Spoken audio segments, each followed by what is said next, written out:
Amém, amados? Bom, nós estamos pregando agora essa série Jesus, sua divindade e o seu plano. Poucas pessoas conhecem sobre o plano de Jesus, o real plano. Poucas pessoas sabem que Jesus de fato é Deus. A Bíblia diz, nós aprendemos aqui no primeiro dia dessa série, que Ele é o verdadeiro Deus e a vida eterna. Fala comigo, Jesus é o verdadeiro Deus e a vida eterna. Ele estava com Deus no princípio e Ele era Deus no princípio e todas as coisas foram feitas por intermédio dEle e sem Ele nada do que foi feito se fez. A Bíblia diz, o apóstolo Pedro, que o sangue de Jesus é conhecido antes da fundação do mundo. Antes que houvesse mundo, o sangue do Cordeiro já era conhecido. Então Jesus é Deus. Agora, muita gente tem aquela mentalidade errada de que, é mais ou menos assim, se você é de Jesus, então você morre e vai para o céu. Se você não é de Jesus, você morre e vai para o inferno. Essa é a ideia do desenho animado, mas não é bem assim, nem é muito parecido com isso, é muito diferente disso. Na semana passada, nós ensinamos aqui, aprendemos na palavra que não tem ninguém morrendo indo para o céu, nem morrendo indo para o inferno. Se você quer saber mais sobre isso, entra lá no YouTube, coloca lá Jesus, sua divindade e o seu plano, parte 2, que foi da semana passada, e você vai ver sobre isso. Semana passada, então, nós falamos sobre a ressurreição. Haverá um dia onde Jesus vai aparecer, nem todo mundo vai vê-lo nesse dia, mas Jesus vai vir, e quando Ele vier, os salvos que já morreram vão ressuscitar e receber um corpo glorificado, igual ao corpo que Jesus é, e a igreja viva que estiver viva vai ser arrebatada naquele dia, e todos vão se encontrar com Jesus nos ares, ali para o encontro com Jesus. Essa é a primeira ressurreição, ou a ressurreição dos justos. Agora, o apóstolo Paulo, quando falou sobre isso, nós lemos aqui na semana passada, ele termina o último versículo de 1 Coríntios 15, depois que ele fala da ressurreição, que nós vamos ressuscitar em poder e que nós vamos ser como Jesus é. Aí ele termina aquele capítulo 15 falando assim: portanto, meus irmãos, sede firmes e inabaláveis, sempre abundantes na obra do Senhor, sabendo que no Senhor o vosso trabalho não é vão. Agora, o que ele estava falando é: trabalhe muito, se dê muito pela obra de Deus, porque não vai ser em vão. Mas pensa comigo então, se todos nós que somos salvos, vamos experimentar essa ressurreição, e vamos receber esse corpo glorificado, se todos nós vamos receber isso, por que eu deveria trabalhar mais? Por que eu teria que ser abundante na obra de Deus? Por que os apóstolos de Jesus, todos os 12 apóstolos de Jesus, claro que Judas traiu e saiu, mas entrou Matias no lugar dele, mas todos os apóstolos de Jesus foram terrivelmente torturados e não negaram sua fé. Estavam pregando o Evangelho, e porque estavam pregando o Evangelho, estavam sofrendo perseguições das mais terríveis, mas eles não negaram a sua fé. Uns morreram crucificados, outros crucificados de cabeça para baixo, outros queimados, outros decapitados, mas não negaram a sua fé. A pergunta é: se todos nós vamos experimentar essa ressurreição, se todos nós vamos receber esse corpo glorificado, por que alguns querem se dedicar mais ao trabalho que os outros? Por que alguns estão dispostos a sofrer tanto? Por que será? Por que alguns homens desses foram presos, mas não negaram sua fé, suportaram? Por quê? Não é fato que nós que cremos em Jesus seremos salvos e faremos parte da primeira ressurreição, amém? Então por quê? Vamos começar a responder então com o primeiro texto, que é Hebreus 11, 35, parte B. Olha o que diz esse texto, vamos ler? Alguns foram torturados, não aceitando o seu resgate, para obterem superior ressurreição. Uau! Então quer dizer que todos nós vamos ter aquela ressurreição, mas existe uma superior ressurreição. Isso significa que quando nós estivermos lá, nessa ressurreição dos justos, nem todos nós seremos iguais.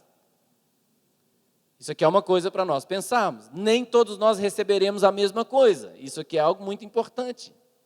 Uma coisa que é clara na Bíblia é que o nosso Deus é um Deus galardoador.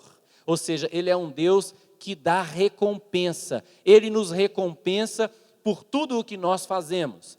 Existem recompensas que nós recebemos aqui. Por exemplo, se nós crermos em Jesus, se a nossa vida for realmente entregue a Jesus, muitas recompensas nós recebemos aqui. Por exemplo, todo tormento do maligno não pode estar mais sobre a nossa vida. Se nós não tínhamos paz, quando nós recebemos Jesus, imediatamente nós temos paz. Se nós não tínhamos alegria, quando recebemos Jesus, imediatamente temos alegria, porque o reino de Deus não é comida nem bebida, mas é justiça, paz e alegria no Espírito Santo. Tem coisas que são aqui terrenas, nós recebemos recompensa aqui. Por exemplo, agora há pouco nós estávamos dizimando e ofertando. Dízimo e oferta fala de uma recompensa que nós vamos receber aqui. Você está entendendo? Por exemplo, a Bíblia diz que quando nós ajudamos os pobres, Deus cuida da nossa enfermidade. É impressionante isso. Você fala, pastor, que conexão que tem? Eu não sei, não fui eu que conectei os fios. Foi o Senhor. Mas é o que a Bíblia diz. Então existem muitas coisas que nós recebemos recompensa aqui, outra nós vamos receber a recompensa lá. Semana passada nós lemos, por exemplo, o texto de Lucas que diz, quando deres uma festa, não chama as pessoas que podem te recompensar, antes chama os cegos, os coxos, os aleijados, os pobres, porque não tem nada para te recompensar, e a sua recompensa você receberá na ressurreição dos justos. Então existem recompensas que nós vamos receber lá. O nosso Deus é um Deus de recompensas. Amém ou não? Amém? Então Ele recompensa os seus servos. Agora, sabendo que Ele recompensa os seus servos, então se você tiver a revelação e o entendimento disso, vai surgir um desejo no seu coração. O desejo é, eu quero a recompensa. Porque se o Senhor tem uma recompensa, eu quero, eu não sei você, eu quero muito. Não sei quanto vai custar, mas eu quero, porque o Senhor é bom em recompensar. O Senhor é bom em dar recompensa. Agora, o que é essa recompensa, amados? O que é? Preste atenção. A Bíblia é cheia de símbolos e figuras. Por exemplo, nós vamos ler lá em Isaías, por exemplo, uma visão de querubins que tinham asas, que estavam voando, certo? Vou explicar. Eles não precisam de asa para voar. Eles são espíritos. Eles não estão limitados à nossa atmosfera. Eles não precisam bater asa. Mas aquilo é uma figura, aquilo é um símbolo para nós. Jesus, quando subiu aqui lá em Atos capítulo 1, ele subiu ao Pai, ele não subiu batendo asa, ele nem tinha asa. É um corpo glorificado que não está sujeito à lei da gravidade. Você está entendendo o que eu estou dizendo? Então, a Bíblia fala por meio de figuras para que a gente possa entender o que o Senhor está querendo dizer a nós. Você está entendendo? Então, essas recompensas, o que seriam essas recompensas? Você está disposto a sacrificar mais aqui para receber uma recompensa lá? Então, o que seriam essas recompensas? Então, vamos ler alguns textos aqui. 1 Coríntios, capítulo 9, versículo 25. Está escrito assim, vamos ler? Todo atleta em tudo se domina. Aqueles para alcançar uma coroa corruptível, nós, porém, a incorruptível. Então, nós nos dominamos para alcançar uma coroa incorruptível. Qual é o contexto que o apóstolo Paulo está aqui? O apóstolo Paulo está em 1 Coríntios 9 falando o seguinte, para evangelizar os judeus, para ganhar os judeus, eu me faço de judeu. Para evangelizar os que vivem sem lei, eu me faço como se também não tivesse lei. E ele está falando, eu me faço de fraco para com os fracos. E ele fala, eu faço de tudo para com todos, para de algum meio salvar alguns. Tudo faço por causa do Evangelho, é isso que ele está falando. E aí, dentro desse contexto, ele fala que o atleta em tudo se domina, eles para alcançar uma coroa corruptível. Nós, porém, para alcançar a incorruptível, a coroa incorruptível. Então, ele está falando que você, que se esforça para pregar o Evangelho, você que se esforça para ganhar almas, você que se esforça para falar com as pessoas sobre Jesus, você muitas vezes vai fazer isso, esmurrando o próprio corpo, até contra a própria vontade, mas que você tem como recompensa uma coroa incorruptível. Para que serve essa coroa? Nós vamos falar um pouquinho disso hoje, mas muito mais na semana que vem. 2 Timóteo capítulo 4, versículo 8, vamos ler, diz assim, já agora a coroa da justiça minha está guardada, a qual o Senhor, reto juiz, me dará naquele dia, não somente a mim, mas também a todos quantos amam a sua vinda. Quantos amam a vinda do Senhor? Preste atenção, não é amar o Senhor. Amar o Senhor é outra coisa. Mas é amar a vinda do Senhor. Você viver nessa terra com a expectativa daquele dia que o Senhor virá. Lembra aquele dia que nós falamos na semana passada? Lembra? Dada a palavra de ordem. Você lembra disso? Ressoada a trombeta de Deus, liberada a voz do arcanjo, você lembra disso? O Senhor descerá e os mortos ressuscitarão primeiro e nós seremos transformados. Naquele dia, pessoas que amam aquele dia, pessoas que amam a vinda do Senhor, essas pessoas têm uma recompensa guardada. Qual é? Fala comigo, a coroa da justiça. Outro tipo de coroa, vamos lá. Tiago 1,12, diz assim: bem-aventurado o homem que suporta com perseverança a aprovação. Fala amém, aleluia, glória. Depois de ter sido aprovado, receberá a coroa da vida, a qual o Senhor prometeu aos que o amam. Então fala comigo, os que amam o Senhor receberão a coroa da vida. Os que amam o dia da sua vinda receberão a coroa da justiça. Os que amam o Senhor receberão a coroa da vida.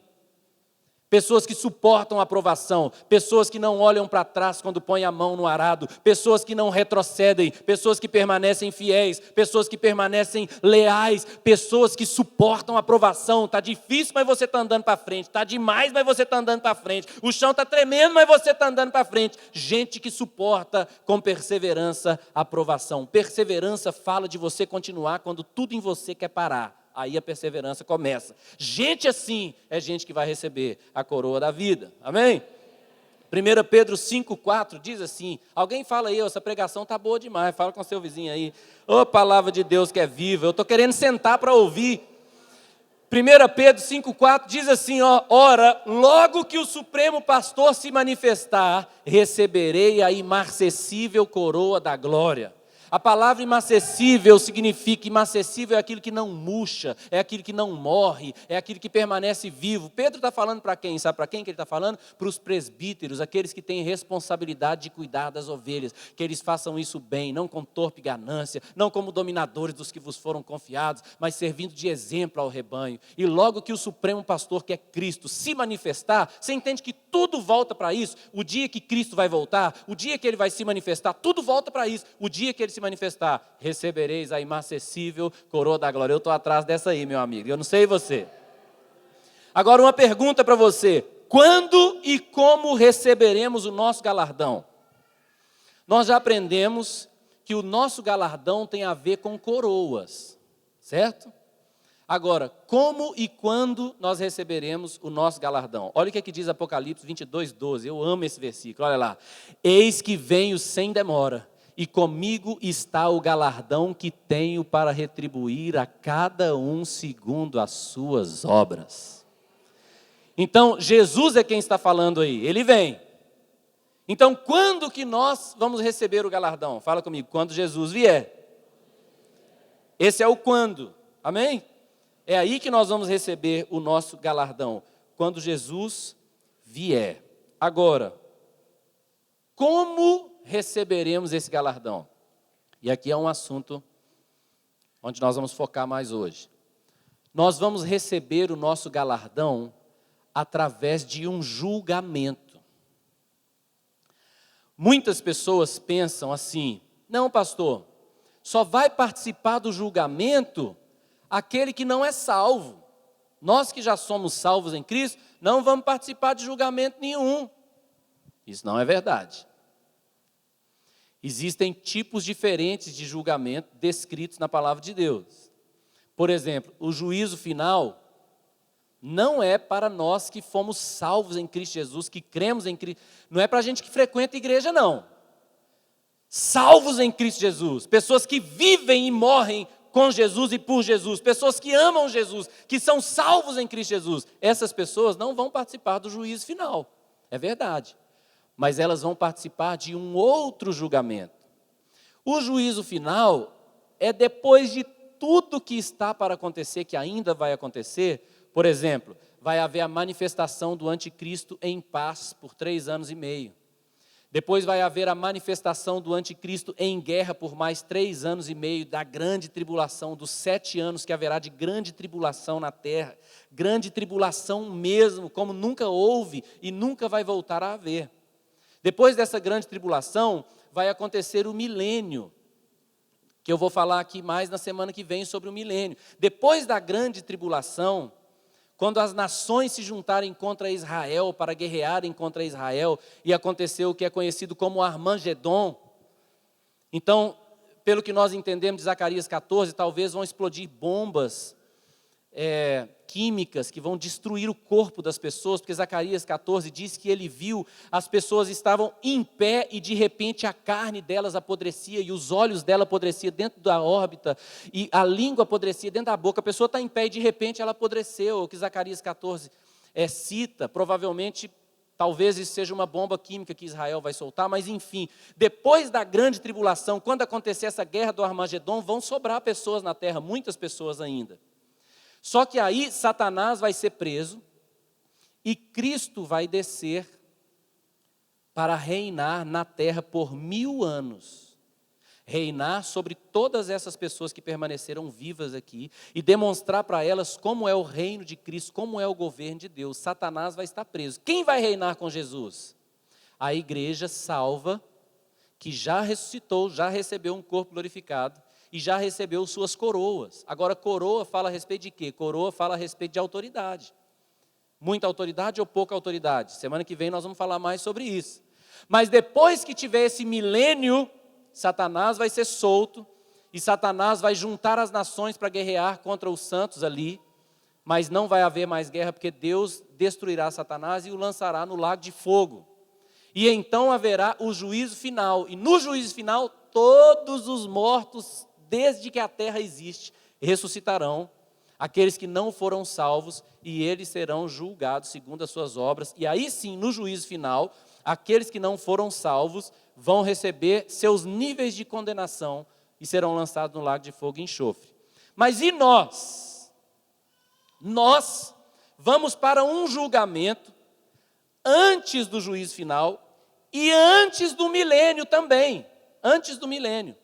Quando Jesus vier, não voltar para governar, mas quando ele vier para buscar a igreja, então nós vamos participar de um julgamento após a ressurreição dos justos. Esse é o primeiro julgamento. Quem está entendendo, fala amém. Se você não tiver entendido tudo, semana que vem você vai ver isso mais detalhadamente. Antes de falar desse julgamento, eu só quero te lembrar como que vai ser maravilhosa a nossa ressurreição. Amém? Se você não ressuscitar na primeira ressurreição, você vai ficar impressionado comigo quando você me ver ressuscitar. Claro que você vai ressuscitar também, ou não é? Mas vamos falar como é maravilhosa essa ressurreição. Olha lá, eu fico empolgado de ler esse texto. Vamos ler Filipenses 3, 20 e 21. Olha o que diz. Pois a nossa pátria está nos céus. Alguém tem que falar amém, aleluia, glória. Pois a nossa pátria está nos céus, de onde também aguardamos o Salvador, o Senhor Jesus Cristo. Olha aí. O qual transformará o nosso corpo de humilhação para ser igual ao corpo da sua glória. Você vai ser igual Jesus é. Igual, fala comigo, igual ao corpo da sua glória. Você será também. Só para você se lembrar de como vai ser maravilhosa a sua ressurreição. Amém, meu amado? Agora, após essa ressurreição, olha o que vai acontecer. Romanos 14, 10 diz assim. Tu, porém, porque julgas teu irmão, e tu, porque desprezas o teu, vamos ler? Pois todos compareceremos perante o tribunal de Deus. O apóstolo Paulo está escrevendo para a igreja em Roma, e a maneira como ele coloca o verbo comparecer é compareceremos. Nós, Paulo e a igreja, nós compareceremos. Se ele estivesse falando das pessoas fora da igreja, lá no mundo, ele iria falar, eles comparecerão. Mas ele falou, nós compareceremos. Então, olha para quem está do seu lado e fala, é com você mesmo. Nós compareceremos perante o tribunal de Deus. Amém, meu amado? Agora vamos ler um outro texto. Esse texto aqui é um texto, assim, bem poético, que fala com as figuras de linguagem bem interessante, mas é uma realidade para nós. Olha aqui, vamos lá, 2 Coríntios 5, diz assim: sabemos que se a nossa casa terrestre desse tabernáculo se desfizer, temos da parte de Deus um edifício, casa não feita por mãos, eterna nos céus. De que ele está falando? Qual é a nossa casa terrestre desse tabernáculo? É o nosso corpo. Não é essas paredes aqui não. É o nosso corpo. Quando o nosso corpo se desfizer, o que nós temos? Nós temos esse corpo glorificado que está sendo preparado para nós, eterno nos céus. Amém? Verso 2. E por isso, neste tabernáculo, gememos, aspirando sermos revestidos da nossa habitação celestial, se todavia formos encontrados e não vestidos e não nus. Pois na verdade, os que estamos neste tabernáculo, gememos angustiados, não porque queremos ser despidos. Quem quer morrer aí? Quem quer morrer? Quem quer morrer? Quem quer morrer? Ninguém quer morrer? É isso que ele está falando aí, ó, presta atenção. Pois, na verdade, os que estamos nesse tabernáculo gememos angustiados, não porque queremos ser despidos. Despido de quê? Desse tabernáculo, é o assunto. Nós não queremos perder esse corpo, nós não queremos morrer, mas nós queremos o quê? Ser revestido para que o mortal seja absolvido pela vida. Quem aqui queria ser arrebatado sem experimentar a morte? Quem queria? Quem queria? Quem queria? Quem queria? Ah, todo mundo queria. É isso que o apóstolo Paulo está falando. Nós aqui gememos angustiados, mas não porque a gente quer morrer, é porque a gente quer ser revestido da nossa nova vida lá na eternidade. Amém? Agora, olha como ele continua. Ora, foi o próprio Deus que nos preparou para isso, outorgando-nos o penhor do Espírito. Temos, portanto, sempre bom ânimo, sabendo que, enquanto no corpo estamos ausentes do Senhor, visto que andamos por fé e não pelo que vemos. Amém, meu amado? Tudo isso que eu estou falando aqui, nós não estamos vendo, mas nós cremos. Nós temos fé. Você não está vendo Jesus agora assentado à destra de Deus, mas você crê, você tem fé. Amém, meu amado? Muito bem. 8. Entretanto, estamos em plena confiança, preferindo deixar o corpo e habitar com o Senhor. Abre parêntese. Se você não tem essa preferência, você precisa rever seu coração. Fecha parênteses.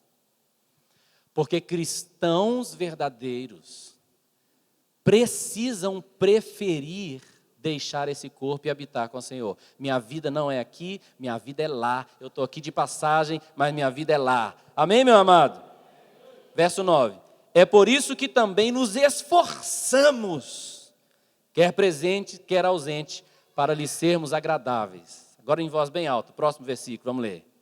Porque importa que todos nós compareçamos perante o tribunal de Cristo, para que cada um receba segundo o bem ou o mal que tiver feito por meio do corpo. Ai, ai, ai, ai, ai. Todos nós vamos comparecer. Todos nós vamos comparecer perante o tribunal de Cristo, para sermos julgados segundo as nossas obras. Agora, algumas pessoas olham isso e falam, não, então eu vou começar a fazer obra, eu vou começar a dar dinheiro para o pobre, eu vou abrir logo uma casa de recuperação, eu vou abrir logo um orfanato, eu vou mandar dinheiro para a África, eu vou começar a fazer obra. Não. Porque não basta fazer obra. Essa obra tem uma maneira que ela deve ser feita. E é isso que nós vamos ler agora. Olha o que diz aí, 1 Coríntios 3, verso 11 em diante. Olha o que diz.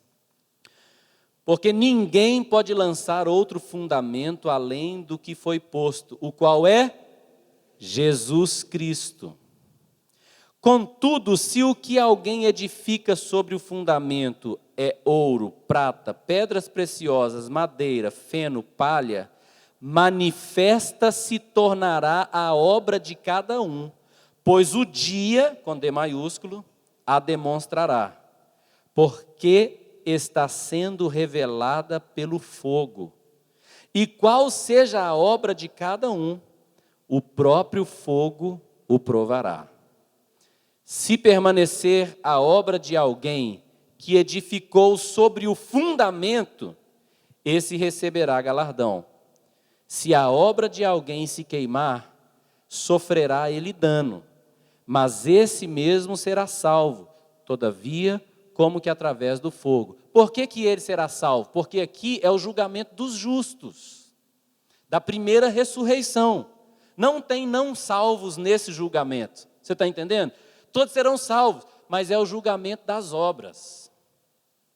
Aí, por causa disso aqui, eu quero te ensinar 3 coisas. Eu separei aqui letra A, letra B e letra C. Letra A. Precisamos edificar sobre o fundamento correto, que é Jesus Cristo. Eu vou te dar exemplo disso em coisas bem simples. Jesus disse que se eu der um copo d'água a uma pessoa, eu vou receber galardão, não vou? Não vou não.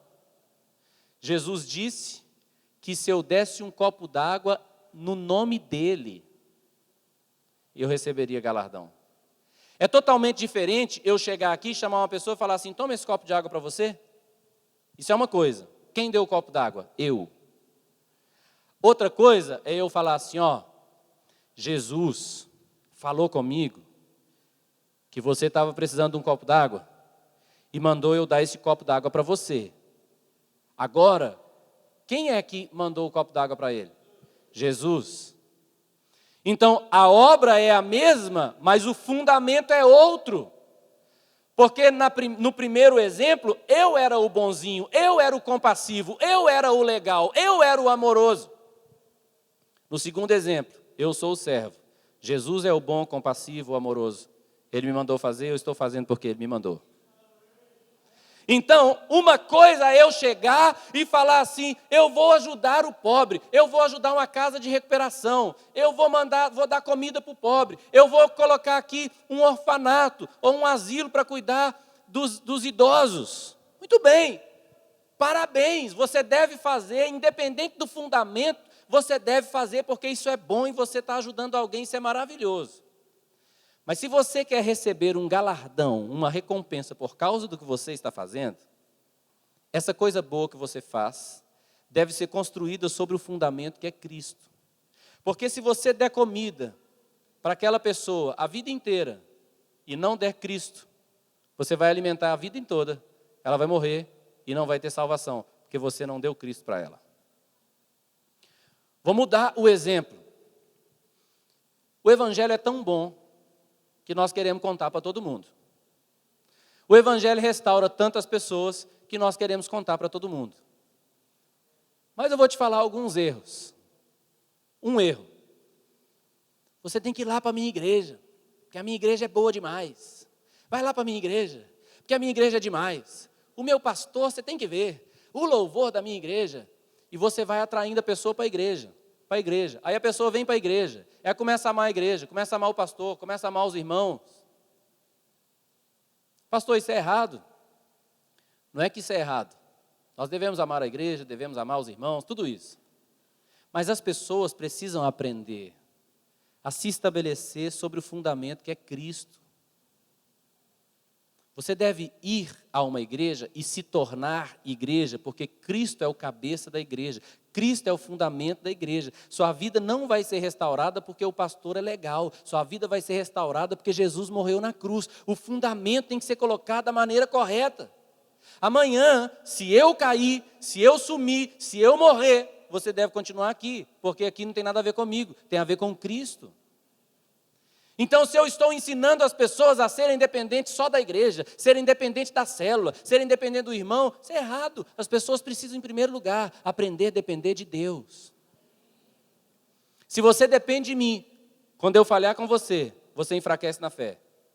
Se você depende de Jesus, quando eu falhar com você, você vai aprender a me olhar com um olhar de misericórdia, e saber que nós dois estamos aprendendo e crescendo sobre o mesmo fundamento que é Cristo.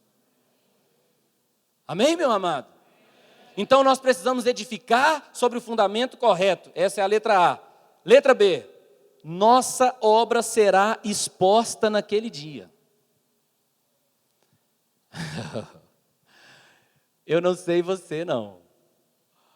Mas, para mim, esse é um dos versículos que mais me põe para tremer nas bases. Porque a nossa obra será exposta. Manifesta se tornará a obra de cada um, pois o dia a demonstrará. Vai estar lá, meu amigo, tudo que você fez na sua vida vai estar lá exposto. Dá vontade de falar, sangue de Jesus tem poder.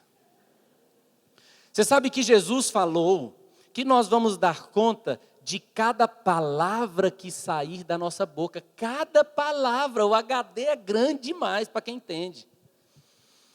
Cada palavra nós vamos prestar conta, as nossas obras ficarão expostas. E talvez você está pensando assim, pastor, você vai se dar bem então, hein? Está pregando muito, ganhando muitas almas, você que acha.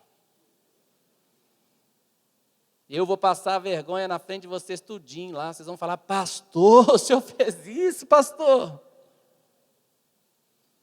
As nossas obras vão ser expostas se nós fizermos sobre o fundamento correto, se nós fizermos com o coração correto, com a motivação correta. Porque Jesus nos ensinou na sua palavra, meu amado, a revelação veio o apóstolo Paulo dizendo o seguinte: se eu pegar todos os meus bens, se eu vender e distribuir aos pobres, se não tiver amor, nada vale. Então não é uma questão apenas de fazer uma boa obra, mas é por que eu estou fazendo a boa obra. Nosso coração será exposto lá. Nossas obras serão manifestas lá. A terceira coisa, a letra C, é: se a obra de alguém se queimar, sofrerá ele dano. Fala comigo, sofrer dano. Quem gosta de sofrer dano? Ninguém gosta de sofrer dano, né? Ninguém. Você não gosta de receber punição. Você não gosta de receber, castigo. Você não gosta de perder dinheiro. Você não gosta de ser danificado em nada. Agora, aqui tem dois problemas que eu quero falar com você. Esse dano não é o inferno, porque esse é o julgamento dos justos. Amém, meu amado? Então, todos nesse julgamento serão salvos. Mas se a obra de alguém se queimar, ou seja, não passar pelo teste do fogo, esse alguém vai ter dois problemas. O primeiro é que ele vai sofrer dano. Esse dano significa perda de recompensa. E isso aqui é uma coisa muito interessante. Preste atenção nisso aqui. Quantos aqui acham que no céu existe uma hierarquia? Levanta sua mão, deixa eu ver. Quantos aqui acham que existe uma hierarquia no céu? Levanta a mão, deixa eu ver. Tá. Quantos acham que não existe? Levanta a mão, deixa eu ver. Quantos não acham nada? Levanta a mão, deixa eu ver. Tá. É bem claro na Bíblia que existe uma hierarquia no reino de Deus. Por exemplo, Jesus mesmo falou que ele estava submisso ao Pai. Isso é um tipo de hierarquia. Você está sabendo? Então, por exemplo, a Bíblia diz que a mulher seja submissa ao marido. O que o Senhor diz? Que fique sabido isso, que o marido é o cabeça da mulher, Cristo é o cabeça da igreja e Deus o cabeça de Cristo. Deus o cabeça de Cristo é uma hierarquia, você está entendendo? A Bíblia diz que existem anjos, existem arcanjos, existem querubins, existem serafins, não é assim? Você se lembra que quando Daniel começou a jejuar buscando a resposta do Senhor, 21 dias depois o anjo chegou até ele, você lembra lá do Miguel? E falou com ele assim, desde o primeiro dia que você dispôs o seu coração a buscar, eu saí, mas o príncipe da Pérsia me resistiu. E ele não pôde vencer o príncipe da Pérsia, está entendendo? Significa que o príncipe da Pérsia tinha um tipo de autoridade e poder que Miguel não pôde vencer o príncipe da Pérsia.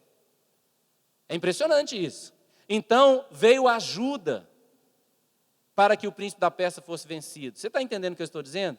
Existem níveis de autoridade, existe hierarquia espiritual no céu.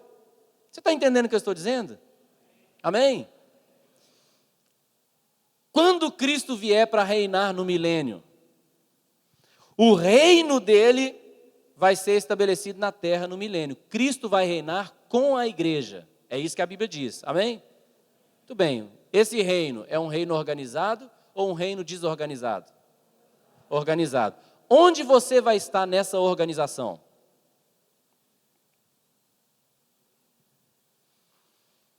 Então, nós cremos que o galardão tem a ver também com isso. Porque coroa fala de autoridade. Você está entendendo? Então, se a pessoa perde a coroa, se a pessoa perde um nível de autoridade, como que ela vai ser na eternidade? Deixa eu contar uma historinha. Um pai comprou um carro novo, 0 quilômetro, maravilhoso, importado, lindo, e colocou aquele carrão na garagem. Quando ele colocou aquele carrão na garagem, toda a família viu, e o filho dele, mais novo, era um menino pequenininho, ele foi lá, pegou uma pedra no jardim e fez um coração no carro, assim, ó, sabe, arranhando o carro, bem na porta, assim, arranhou o carro. Quando ele estava terminando de fazer o coração no carro importado de milhares de reais, o pai dele chegou e viu. E o pai dele perdeu a cabeça, pegou aquela pedra que estava na mão do menino e bateu a pedra na mão que o menino usou para fazer aquele coração no carro. E ele bateu aquela pedra algumas vezes até que ele voltou a si e viu a besteira que ele tinha feito, pegou logo o menino, entrou no carro, levou o menino para o hospital, e eles começaram a trabalhar na mão do menino. E aí, de repente, o médico chega para falar com o pai e fala: pai, nossa, eu sinto muito, mas não tem outro jeito, nós tivemos que amputar a mão do menino. E aí eles amputaram a mão daquela criança. O pai ficou arrebentado, e depois pegou aquela criança, colocou aquela criança no carro e voltou para casa. Quando ele voltou para casa, desceu do carro, o menino desceu do carro e olhou para o coração, e falou com o pai assim: papai, o senhor pode ficar tranquilo, e quando a minha mãozinha crescer, eu não vou riscar mais o seu carro. Então, isso é uma história muito forte, porque nunca a mãozinha vai crescer de novo. Aquele é o estado de vida daquele menino a partir dali, ele nunca mais vai ter mão.